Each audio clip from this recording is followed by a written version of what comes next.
Trinetra Churu update में आपका स्वागत है। अध्यक्ष जिला विधिक सेवा प्राधिकरण बलजीत सिंह के निर्देशानुसार 12 मार्च को आयोजित होने वाली राष्ट्रीय लोक अदालत के प्रचार प्रसार के लिए आम जन को जागरूक किया जा रहा है। इस राष्ट्रीय लोक अदालत में प्री लिटिगेशन प्रकरणों में धारा 138 NI एक्ट प्रकरण, धन वसूली से संबंधित प्रकरण, श्रम एवं नियोजन संबंधी विवादों के प्रकरण, बिजली पानी एवं अन्य बिल भुगतान से संबंधित प्रकरण, भरण पोषण से संबंधित प्रकरण, लंबित प्रकरणों के अंतर्गत दांडिक समन्वय प्रकरण, मजदूरी भत्ते और पेंशन भत्तों से संबंधित सेवा मामले, राजस्व मामले एवं अन्य सिविल मामले आदि प्रकृति के प्रकरणों के निस्तारण किए जाएंगे। सस्ता, सुलभ और शीघ्र न्याय, कोर्ट फीस की वापसी और वाद का अंतिम निपटारा, यही है लोक अदालत का नारा। अपने राजीनामा योग्य प्री लिटिगेशन या लंबित, दांडिक शमनीय, सिविल जैकनादरन, ऋण वसूली, मोटर एक्सीडेंट क्लेम, पारिवारिक विवाद, रेवेन्यू मामले या राजीनामा योग्य किसी भी मामले को राष्ट्रीय लोक अदालत दिनांक 12 मार्च 2022 में रखवाएं। संबंधित न्यायालय एवं नजदीकी पंचायत समिति में प्री काउंसलिंग आपके द्वार, सुविधा उपलब्ध। संपर्क करें संबंधित न्यायालय, तालुका विधिक सेवा समिति, जिला विधिक सेवा प्राधिकरण। जिले में स्वास्थ्य विभाग की विभिन्न योजनाओं की समीक्षा बैठक में आज मुख्य चिकित्सा एवं स्वास्थ्य अधिकारी डॉक्टर मनोज शर्मा ने चिकित्सा अधिकारियों को निर्धारित लक्ष्य समय पर पूरे करने के निर्देश दिए। CMHO डॉक्टर मनोज शर्मा ने रतनगढ़ के नगरपालिका टाउन हॉल में आयोजित जिला स्तरीय समीक्षा बैठक एनीमिया मुक्त राजस्थान कार्यक्रम व फ्लोरोसिस कार्यशाला में सभी स्वास्थ्य योजनाओं की समीक्षा कर निर्देश दिए। इस अवसर पर अतिरिक्त मुख्य चिकित्सा एवं स्वास्थ्य अधिकारी डॉक्टर भवनलाल सरवा, उप मुख्य चिकित्सा एवं स्वास्थ्य अधिकारी doctor Devkaran Gurava, RCHO doctor विश्वास मथुरिया सहित कई चिकित्सा अधिकारी मौजूद रहे। यूक्रेन में फंसे सरदार शहर के 5 छात्र शुक्रवार देर रात को सकुशल अपने घर लौट आए। छात्रों का स्वागत करने के लिए बड़ी संख्या में लोग फूल, मालाएं और मिठाइयां लेकर हनीफ हाउस पहुंचे। युद्ध के खतरे से लौटे छात्रों को देखते ही उनके माता पिता की आंखों से खुशी के आंसू बह निकले। गौरतलब है कि यूक्रेन के मेडिकल कॉलेजों में मेडिकल की पढ़ाई करने के लिए सरदार शहर से आधा दर्जन के करीब छात्र गए हुए थे, जो रूस के हमले के बाद यूक्रेन में फंस गए थे। इनमें समीर खान, अरुण दुबे, मनोज सहू, अकरम खान व आदित्य स्वामी यूक्रेन में फंस गए थे। सभी छात्र शुक्रवार को शाम दिल्ली पहुंच गए थे, जहां पर राजस्थान के मंत्री टीकाराम जूली व सुभाष गर्ग ने छात्रों का स्वागत किया तथा राजस्थान हाउस ले जाकर खाने पीने की व्यवस्था की। इसके बाद मंत्रियों ने सभी छात्रों के लिए कार की व्यवस्था कर सरदार शहर भेज दिया। सर, प्रक्रिया तो काफ़ी डर लायक थी। बस ये था, हिम्मत थी कि भाई घर वालों के पास जाना है, देश वापस जाना है, तो कहीं ना कहीं वो थोड़ी हिम्मत जुटा के मैंने ट्रेन पकड़ी डेनीप्रो से हंगरी के लिए। बट वहाँ पे इतने जो वहाँ के लोग वो ऐसे जाने नहीं दे रहे थे फॉरेनर्स को। तो जैसे हमें सीट मिली, टॉयलेट के पास कॉरिडोर में बैठ के हमने 2000 किलोमीटर का सफ़र करके हम हंगरी पहुँचे थे। कितने दिन की प्रक्रिया रही वहाँ से यूक्रेन? ये कम से कम 5 से 6 दिन की हमने सफ़र किया उस ट्रेन में। तो सरकार की और एम्बेसी की किस तरह की मदद? एम्बेसी और सरकार की बहुत मदद की हमारे। जैसे हमने हंगरी बॉर्डर क्रॉस किया, उन्होंने हमें पूरा वहाँ पे अकोमोडेशन दिया, हमें हॉस्टल, रहना, खाना पीना सब एम्बेसी ने प्रोवाइड किया। हमारा पूरा चेकअप करवाया। फिर हमें जैसे जैसे फ़्लाइटें आ रही थी वैसे वैसे फ़्लाइटों में इंडिया भेज दिया गया। जैसा कि अब घर पहुंच चुके हो तो कैसा महसूस कर रहे हैं? अच्छा महसूस हो रहा है, सुरक्षित महसूस हो रहा है कि हम हमारे घर वालों के पास हैं। थोड़ा सुरक्षित महसूस हो रहा है। जैसा कि हमारे उपाध्यक्ष महोदय ने बताया, बच्चों की सर्वप्रथम तो मैं हिम्मत की दाद देता हूं कि इस भयभीत माहौल में उन्होंने हिम्मत करके यहाँ से वहाँ से वहाँ, जैसा इन्होंने बताया, एम्बेसी तक पहुँचे। और वहाँ की एम्बेसी ने और जो राजस्थान सरकार ने जो सहयोग और किया और अपने गार्जियनों के पास पहुँचने का इनको मौका मिल गया, ये हम सब के लिए बहुत सौभाग्य की बात है। और नगर पालिका की तरफ से हम और वाइस चेयरमैन साहब और हमारे पार्षदों ने इन युवा बच्चों का स्वागत किया। और हमारे विधायक महोदय जो जयपुर में थे, अनिल जी थे, उन्होंने सब ने फीडबैक लेके और माननीय मुख्यमंत्री जी को अवगत कराया, जिसका नतीजा ये भी बच्चों ने भी हमें यही बताया कि राजस्थान गवर्नमेंट का क्या सहयोग रहा। उसी के आधार पे ये पहुंच गए, सकुशल अपने घर आ गए। गार्जियन खुश, हम खुश। बहुत से ऐसे हैं जिनकी मौत हो चुकी है ऑलरेडी, बहुत से जिन्होंने अपनी लाइफ खोई है, वहाँ गंवाई है। हम वहाँ से जिस तरीके से निकले हैं वो हमें पता है, किसी और को नहीं पता। क्योंकि हमने जो अरेंजमेंट्स किए थे वो किसी और ने नहीं करके दिए थे, हमने खुद ने वहाँ स्ट्रगल की थी उस चीज़ के लिए। हम वहाँ भाग दौड़ कर रहे थे, हमें सिर्फ ट्रांसपोर्ट नहीं मिल रहा था। क्यों? इस वजह से कि वहाँ के लोकल्स भी पलायन कर रहे थे और दूसरे स्टूडेंट्स भी कर रहे थे। उस चीज़ का स्ट्रगल हमने बहुत देखा सर। और इवन जो हम 16 बच्चे हुए उसे हमें पता है कि उस टाइम जब सायरन बजा था तो उस टाइम हमारी हालत क्या थी। जब हम निकल ही रहे थे उसी समय सायरन बजा था, तो पहले तो हम भाग के जो बंकर बने हुए थे उसमें घुसे। फिर पता चला कि अभी ये तो नॉर्मल ऐसे ही सायरन है। फिर बाद में बस ली हमने, तो बस में ऐसे ही हर जैसे सिटी का बॉर्डर क्रॉस कर रहे थे उसके बाद हमें मिल रहा था ये चेक पोस्ट था हर बॉर्डर पे, जो फुल आर्मी तैनात थी। ऐसे हर पासवर्ड वगैरह सब कुछ चेक कर के भेज रहे थे आगे। तो ये बहुत बुरा हाल था, डर का माहौल था। 15 घंटे तक हम हंगरी बॉर्डर तक पहुंचने में 15 घंटे लगे। उसके बाद हम 13 किलोमीटर पैदल चले। पैदल चलने के बाद वहाँ पे जैसे ही वहाँ हंगरी बॉर्डर के पास जो सीरत है वहाँ बॉर्डर पे पहुँचे, फिर हम 10 या 12 घंटे तक वहाँ खड़े रहे -8 डिग्री सेल्सियस में। फिर उसके बाद हमें जैसे तैसे करके बहुत मुश्किल से बारी आई हमें अंदर जाने के लिए। तो बॉर्डर क्रॉस किया। क्रॉस करने के बाद ये हमें रोमानिया से, जो रोमानिया के NGO है, रोमानिया की गवर्नमेंट है, उन्होंने काफ़ी मदद की। शेल्टर होम में रोका। फिर वहाँ की गवर्नमेंट ने बहुत मदद की हमारी, बहुत अच्छे से रखा गया। यहाँ से जो फीडबैक मिला उस फीडबैक से राजस्थान सरकार को अवगत कराया। इसके अलावा माननीय मुख्यमंत्री जी ने राजस्थान हाउस दिल्ली में मंत्री समूह है जिसमें सुभाष जी गर्ग, टीकाराम जी जूली और माननीय ममता जी भूपेश की एक टीम बना के एयरपोर्ट पे ही राजस्थान के बच्चों को राजस्थान हाउस में लाना, फिर उनके खाने पीने और रेस्ट की व्यवस्था करना और उनको सकुशल राजस्थान में जिस किसी हिस्से से में उनका निवास स्थान है वहाँ तक उनको निःशुल्क लाने की व्यवस्था कर रखी थी। और इसी बात की ताहीद ये चारों बच्चे जो यहाँ सरदार सर पधारे हैं, ये इस बात की ताहीद कर रहे हैं कि राजस्थान सरकार ने बहुत ही अच्छी व्यवस्था की। इसके लिए हम सब माननीय चेयरमैन जी राजकरण जी चौधरी के नेतृत्व में माननीय मुख्यमंत्री जी अशोक जी गहलोत, हमारे परम आदरणीय विधायक पंडित भंवरलाल जी शर्मा का आभार प्रकट करते हैं कि जो बच्चे यहाँ से गए हुए थे वो सकुशल सरदार सर पधारे। अनुभव मतलब बहुत ही ज़्यादा मुश्किल था ये चीज़, क्योंकि हम हमारी सिटी से निकले थे तो मतलब वहाँ से उस टाइम तक कोई बच्चा नहीं निकला था, क्योंकि हमारी यूनिवर्सिटी वाले यही बता रहे थे कि तुम लोग सेफ़ हो अभी। तो हम लोगों ने बहुत ही मुश्किल से मतलब बस का अरेंजमेंट किया। फिर अपनी रिस्क के ऊपर हम लोगों ने रोमानिया बॉर्डर तक पहुँचे। तो फिर रोमानिया बॉर्डर भी हमसे कम 1100 से 1200 किलोमीटर था। उसमें भी हमें 15 से 16 घंटे सफ़र करना पड़ा, जिसमें भी बीच में बहुत सी मतलब आर्मी भी थी, तो फिर उनको भी बताना पड़ा हम स्टूडेंट हैं। लेकिन हम बॉर्डर पहुंचने के बाद वहाँ से मतलब तकरीबन यही -8 डिग्री टेम्परेचर हो रखा था। उसमें लगभग हमें 10 से 12 किलोमीटर पैदल सफ़र करके फिर हमें बॉर्डर तक पहुँचे। फिर बॉर्डर पे आने के बाद भी जैसे कि हमने 10-12 घंटे वहाँ पे इंतज़ार किया, हमारा कब नंबर आए, कब बॉर्डर खुले। फिर वहाँ से मतलब 10-12 घंटे इंतज़ार करने के बाद हमें अंदर लिया गया रोमानिया बॉर्डर के अंदर। फिर वहाँ से हमें एक शेल्टर के अंदर शिफ्ट किया गया। हालांकि वहाँ पे खाने पीने की अच्छी व्यवस्था थी, रोमानिया के वो गवर्नमेंट ने कर रखी थी वहाँ पे। फिर हमें शेल्टर में एक रात रखा गया वहाँ पे कि तुम लोग रेस्ट करो। फिर उसके बाद हमें रोमानिया की जो बुखारेस्ट कैपिटल है वहाँ पे अगले दिन शिफ्ट किया गया। उसके पास में एक टाउन है वहाँ पे। बीलगिरी से 1.25 लाख आहुतियां देते हुए सर्व मंगल की कामना के साथ श्री महालक्ष्मी यज्ञ आज रतनगढ़ स्थित तापड़िया मंदिर के पास संपन्न हुआ। चौक वाले बालाजी की आधारिका ललिता व्यास द्वारा करवाया गया यह अनुष्ठान पंडित सुरेश शर्मा के आचार्यत्व में लगभग 11 घंटे तक चला। 9 पंडितों द्वारा किए गए मंत्रोच्चारण के साथ हवन में पूर्व मंत्री राजकुमार रेणुआ, पालिका अध्यक्ष अर्चना सारस्वत, पूर्व पालिका अध्यक्ष संतोष कुमार इंदौरिया व समाज सेवी विनोद डागा सहित सैकड़ों लोगों ने सूखी बीलगिरी की आहुति दी। जिला मुख्यालय स्थित राजकीय लोहिया महाविद्यालय के वनस्पति विज्ञान विभाग में प्रयोगशाला में आज विद्यार्थियों को प्रैक्टिकल द्वारा कोशिका में उपस्थित गुणसूत्रों को दिखाया गया। वनस्पति विज्ञान के सह आचार्य डॉक्टर जेबी खान ने बताया कि हमारे जीवन का आधार ये गुणसूत्र ही होते हैं। इन्हीं गुणसूत्रों में जीन पाए जाते हैं जो पीढ़ी दर पीढ़ी लक्षणों का वहन करते हैं।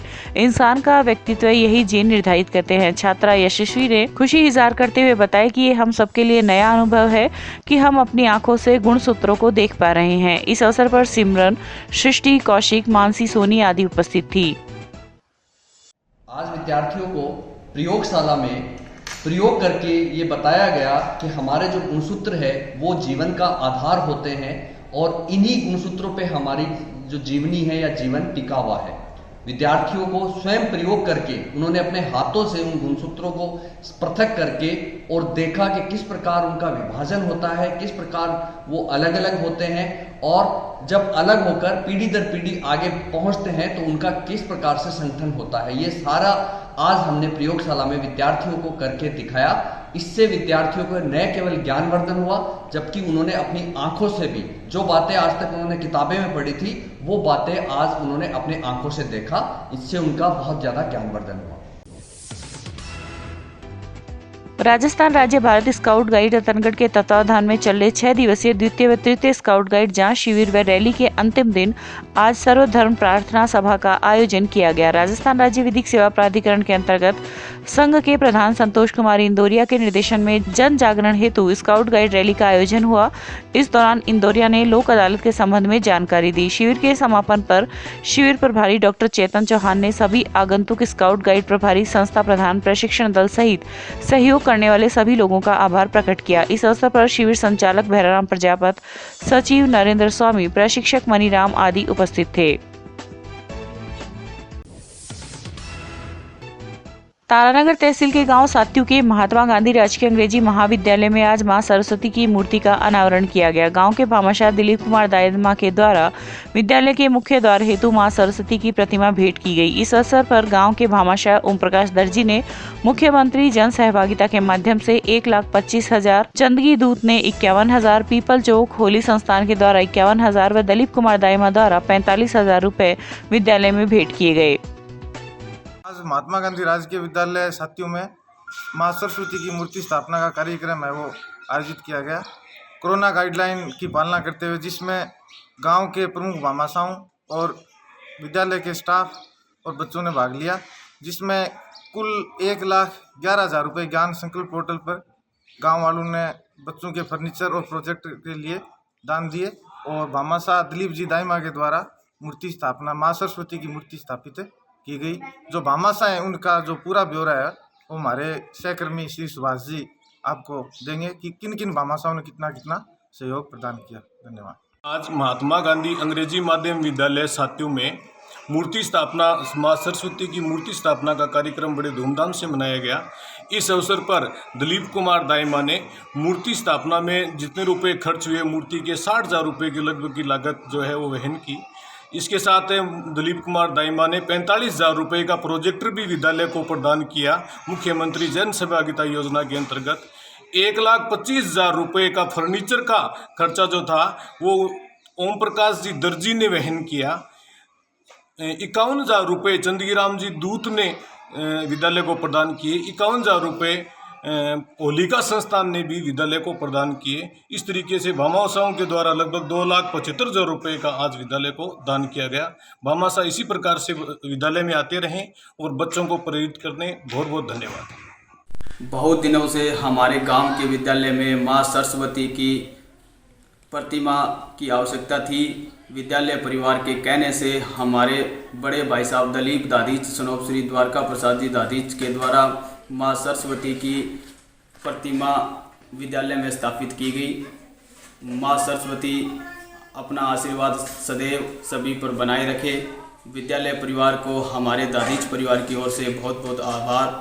और शिल्प माटीकला बोर्ड के अध्यक्ष डूंगर राम गैदर का सूरतगढ़ जाते समय आज जन कल्याण मंच टीम RTI चूरू के कार्यकर्ताओं ने सरदारशहर बाईपास पर स्वागत किया। गैदर ने अशोक गहलोत सरकार के बजट पर प्रतिक्रिया देते हुए कहा कि हर वर्ग, हर संस्था, हर निकाय, हर संभाग को बजट का लाभ मिलेगा। गैदर ने कहा कि युवाओं और किसानों के लिए यह बहुत ही सराहनीय बजट है जिसमें गाँव, गरीब, किसान, युवा, महिला सभी वर्गों के हितों का ध्यान में रखा गया है। इस अवसर पर जिला कांग्रेस सेवा दल के अध्यक्ष संजय दीक्षित, जन कल्याण मंच अध्यक्ष रतनलाल जांगिड़, मनोनीत महासचिव योगेंद्र शर्मा आदि उपस्थित रहे। राजस्थान के यशस्वी मुख्यमंत्री अशोक गहलोत साहब ने अभी बेहतरीन बजट दिया है, हर वर्ग को ध्यान में रखा है और हर वर्ग को ध्यान में रख करके इस बजट को दिया है। और इस बजट में के बाद राजस्थान में खुशी की लहर आम आदमी में आई है। इस बजट के बाद डीजे लगा करके यदि यहाँ की जनता नाची है तो वो अशोक गहलोत साहब की देन है। मिठाइयाँ बांटी है, लड्डू बांटे हैं। जिस तरह से पूर्व को पेंशन को लागू करना, चिरंजीवी योजना में 5 से 10 लाख की जो योजना है उसको पारित करना, इसके साथ साथ सेकेंडरी स्कूलों को हायर सेकेंडरी स्कूलों में क्रमोन्नत करना, स्वास्थ्य और शिक्षा के क्षेत्र में बेहतरीन काम माननीय मुख्यमंत्री जी ने किया है। आज राजस्थान का हर वर्ग इस बजट से खुश है और हर वर्ग को ध्यान में रख करके, हर धर्म के लोगों को ध्यान में रख करके ये बजट है वो जन कल्याणकारी बजट है वो साबित हो रहा है। श्री श्याम पैदल यात्री संघ के तत्वाधान में निशान के साथ यात्रियों का जत्था आज खाटू श्याम के लिए रवाना हुआ। रतनगढ़ के पंडितपुर स्थित गायत्री स्कूल से रवाना हुए जत्थे में 121 निशान हाथों में लिए भक्त भजनों पर थिरकते हुए बस स्टैंड स्थित श्री ताल वाले श्याम मंदिर पहुंचे, जहां पर पुजारी परिवार ने इनका स्वागत किया। इस अवसर पर अग्रवाल समाज के पूर्व अध्यक्ष सुरेश कुमार मुरारका, संजय मुरारका, पुरुषोत्तम शर्मा आदि उपस्थित थे। हमारे को 11 वर्ष हो गई। पहले हम 3 आदमी मिलकर के शुरू की थी, अब धीरे धीरे बढ़ता बढ़ता हमारा समूह 70 का हो गया। सभी युवा ही युवा है। बाबा श्याम के 4.5 दिनों की हमारी यात्रा है। 5वें दिन हम बाबा के संगों के साथ धमाल गाते हुए बाबा श्याम के भोग लगाएंगे, धोख लगाएंगे। राजकीय बागला उच्च माध्यमिक विद्यालय चूरू के एनएसएस इकाई के 7 दिवसीय विशेष शिविर के चौथे दिन आज स्वयंसेवकों ने शहर के नेचर पार्क का भ्रमण कर श्रमदान किया। एनएसएस प्रभारी अमर सिंह कसवा ने बताया कि स्वयंसेवकों ने नेचर पार्क में स्वच्छ भारत अभियान के तहत श्रमदान किया। वहीं पेड़ पौधों की भौगोलिक वास्तविकता के बारे में विस्तार से जानकारी ली। बागला स्कूल के एनएसएस का 7 दिवसीय विशेष शिविर का आज चौथा दिन है। आज स्वयंसेवकों ने नेचर पार्क में आकर के श्रमदान किया। स्वच्छ भारत मिशन की मूल भावना को अपना करके स्वच्छता का संदेश दिया। इसके साथ साथ यहाँ बच्चों ने भ्रमण करके विभिन्न प्रकार के पेड़ पौधों की जानकारी प्राप्त की और पेड़ पौधों को ज़्यादा से ज़्यादा लगाने का संकल्प लिया। पेड़ पौधों के रख रखाव, इनमें सिंचाई, पानी, खाद, ये भी सहयोग किया। वहीं गोपीराम गोयनका राजकीय उच्च माध्यमिक विद्यालय चूरू के राष्ट्रीय सेवा योजना विशेष शिविर के चौथे दिन आज स्वयंसेवकों द्वारा गोद ली गई रैगर बस्ती स्थित मंदिर परिसर एवं संपूर्ण धर्मशाला क्षेत्र की सफाई की गई। इस दौरान संस्था प्रधान कासम अली खान ने स्वच्छता एवं साफ सफाई के लिए प्रेरित कर एनएसएस टीम को विद्यालय से रैली के रूप में रवाना किया। इस अवसर पर पुजारी पूर्णाराम गहनोलिया, कार्यक्रम अधिकारी शीश राम कालेर, व्याख्याता मुकेश बुंदेला आदि उपस्थित रहे। राजकीय गोयनका उच्च माध्यमिक विद्यालय के एनएसएस शिविर स्वयंसेवकों का 7 दिवसीय विशेष शिविर लग रहा है, जिसका चौथा दिन है। चौथे दिन स्वयंसेवकों ने स्कूल से रामदेव मंदिर तक जो रैगर बस्ती में स्थित है रैली के रूप में पहुंचते हुए मोहल्ला खटीकान और रैगर बस्ती के लोगों को स्वच्छता के प्रति संदेश दिया। जो 18 साल की आयु पार कर चुके हैं उन मतदाताओं के नाम मतदाता सूची में जुड़वाने के लिए प्रेरित किया। प्लास्टिक कैरी बैग के स्थान पर कपड़े के थैले का प्रयोग करें, यह संदेश दिया। और महिलाएं जो हैं वो अपने आस पड़ोस में स्वच्छता का पूरा ध्यान रखें और घर की सफाई करके जो कचरा है उसको नियत स्थान पर जो नगर परिषद के कचरा पात्र हैं उन्हीं में डालें, इसके लिए संदेश दिया।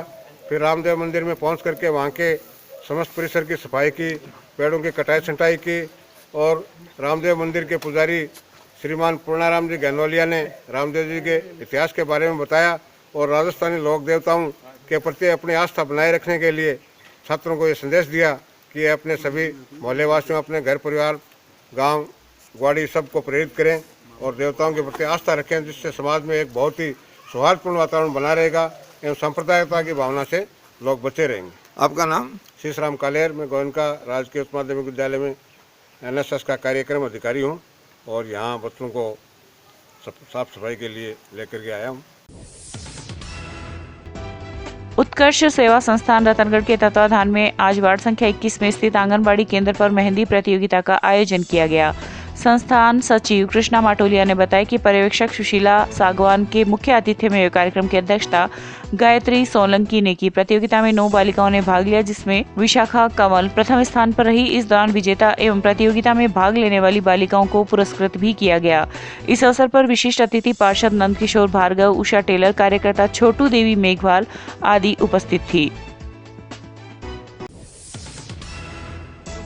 अंतर्राष्ट्रीय महिला दिवस के उपलक्ष्य में महिला अधिकारिता विभाग की ओर से की जा रही गतिविधियों के सिलसिले में आज चूरू के निकटवर्ती गांव देपालसर के राजकीय उच्च माध्यमिक विद्यालयों में बालिकाओं की खेल प्रतियोगिताओं का आयोजन किया गया। इस दौरान आयोजित प्रतियोगिता में बालिकाओं ने उत्साह के साथ भाग लिया। बालिकाओं का उत्साहवर्धन करते हुए सरपंच बलबीर ढाका ने कहा कि आज जमाना विज्ञान और तकनीक का है, बालिकाएं पढ़े, मेहनत करें और आगे बढ़े।